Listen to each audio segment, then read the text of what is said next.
Dédicace à tous les mamans. Blah. Yeah, nah. Hey, let's sambola eltinariana. Let's bok tinariana. Natana na dirsa, nana az na azuvele. China tok nangariano zeng mama. Kena numkuna vet nova seng mizola. Kena numkin kin tadivola.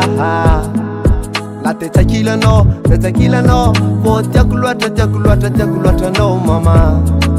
I love you mama. Let's box in Ariana. Let's sambola elza sinariana wo. Jeza tonga ketnyan ande angamya visorga no mama.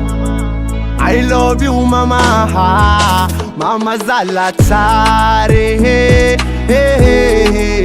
mama zalatiako la demisa la detisa tako kila kewa no mama. I love you mama. Mama zalatare mama zalatiako na demisa na detisa tako kila kewa no mama. I love you mama. Maman, tu es l'unique femme que j'aime vraiment dans ma vie, dans mon cœur.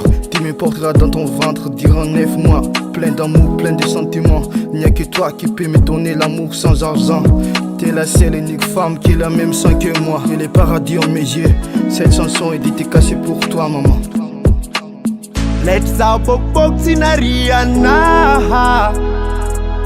Let's sambola elza sinariana wo.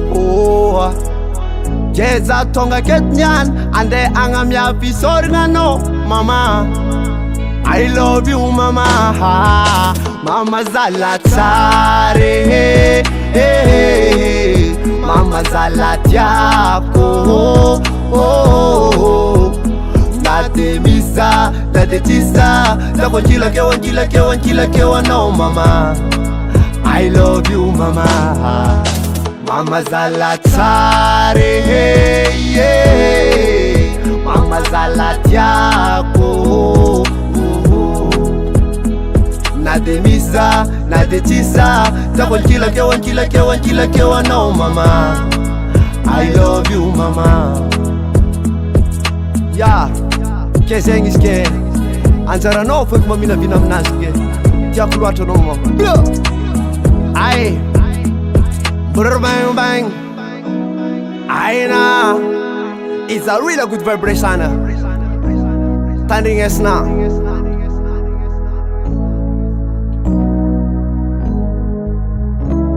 Aina, I love you mama.